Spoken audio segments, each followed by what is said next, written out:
YouTubers, Mike Martin's here, Mike Martin's channel. I got an email here from my man Brian Griffin. He emails me his points of views on things, and I'm going to read it for you guys. Let me just close this up. I'm going to read it for you guys and let you guys know what he feels. And now that the housing crash is coming to light and people are coming to terms and people are either trying to unload or whatever is happening, and the Ponzi scheme is over, and the people that got into it at the wrong time, well, it happens, right? And it's decisions, poorly made decisions. I've been preaching for the last 5 to 6 years about, you know, housing being the most important asset you'll ever buy in your life. And the last thing you want to do is overpay for something that you shouldn't be. Anyways, so this one's about baby boomers. So I think for the next, starting this summer, you're gonna start kicking off Who's to Blame. We're gonna play Who's to Blame game. I might even have a show once the housing crisis starts resolving itself. I'm gonna start losing subscribers and I'll probably start losing views because you know, and that's why I'm branching out into video game reviews and other review stuff, because I like doing this kind of stuff. But I'm branching out to video game reviews on the side just so I can get a balance on the channel. So this way it doesn't look like it's a red flag my channel all the time.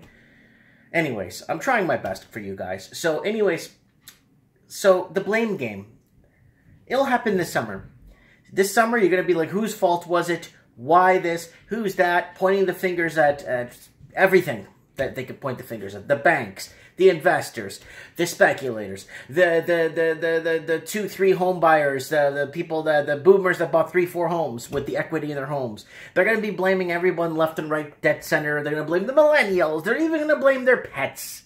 So who's to blame for this game? Well, Brian Griffin here sent me a article. Not an article. He wrote a nice, well-lengthed something I'm going to share with you guys. Hello, Mike.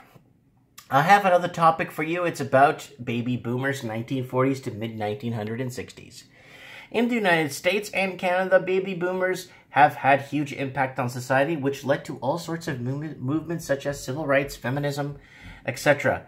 But it looks like 2000s, they have become a burden on society, as they have accumulated enormous debt, filling up nursing homes and employment struggles. Note, when I speak on this topic, I speak in general sense. Every individual is different. So let's go to the first point he makes out here. Number 1, enormous debt. Baby boomers have a huge student loan debt, mortgage, etc., which many have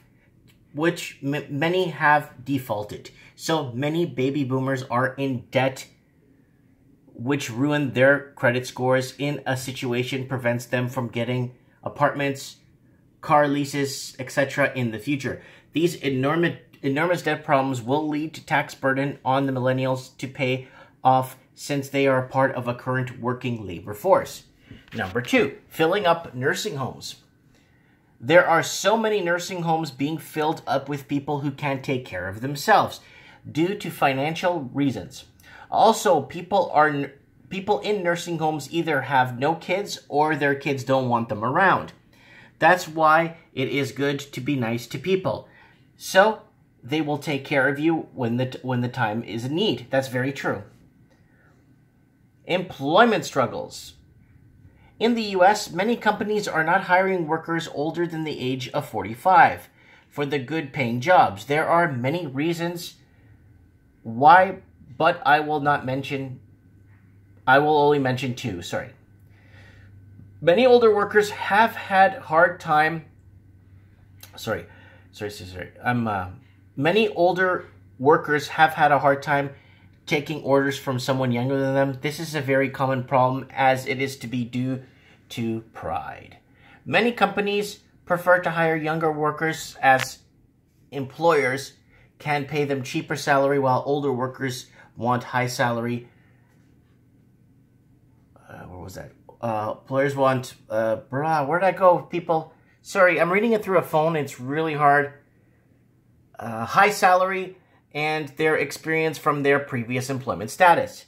So, if a person over the age of 45 has a hard time keeping a job, sorry guys, they will stay in the struggle. Employers don't care about experience when their main goal is to save money and maximize profits. That's true. So that's the reason why many older workers are working low-end jobs, Walmart greeter, retail, warehouse, etc., and it makes them bitter. Okay, and I would like you I would like to give your input on this topic. Many people have said that baby boomers have ruined the next generation, and I don't believe, until I did my research, the Generation X, mid-1960s to 1980s, are on their way to failure already, but that will be a topic for another day. And what do you guys think? Sorry about it. Like, reading through a phone, sometimes it's pretty tough, and I have a really hard time when it's focusing on the camera. So this time it wasn't my reading skills. I kept losing. I kept focusing in and out, and it's tough. But I'm trying my best here for you guys. But the main question on the table is not my reading skills, but if the baby boomers are the ones that are damaging today's workforce, damaging the fabric of society with different demands that they're asking for. I'm good to my kid. I'm good to my whole family. I'm good to everybody, because you know what? Like he said in the what he wrote here is basically, it will come back and nib you in the bud when you get old, because everybody gets old, right? Everybody gets old. I'm going to be 40 in 2 weeks. So I'm going to be a 40-year-old man in 2 weeks. And I am grateful for everything I've done in life. I am grateful for everything I have accomplished. I'm grateful for the family I have. I'm grateful for my parents and my grandparents and everybody. And I'm happy for that. I am very grateful. I am so happy. You have no idea. And what's going to happen with these people? A lot of people do have family. And sometimes it's best that, you know, even family members that have quarrels with each other, maybe it's best to mend broken ends, because, you know, they did give you birth and they did raise you, right? And we're not getting into the topic whether they raised you right or not wrong, or if you were abused or you were mistreated. I'm just talking about they raised you. They did their best. They did what they can. And I think this is going to be... Is it going to be a problem? It can be a problem. And how big is it going to be? I don't think it's going to be as big as what my friend thinks here, but you know, a lot of boomers that are in debt have helped their kids because the expensive times we're in. A lot of boomers did spend money on their kids. So you guys got to keep that in mind. A lot of boomers are in debt because they're kids, and a lot of boomers did spend money on student loans for their kids too. And a lot of boomers that I know have worked bent over backwards buying cars and stuff for their kids so their lives could be much easier, and babysit for their kids. So there's a lot of things on the table. I want to know what you guys think. Comment below. I want to know what you guys think, how you feel about this, where things are going to be headed, how things are going to be headed, and how do we treat this kind of problem. Look forward to reading your comments. Thanks for watching, guys.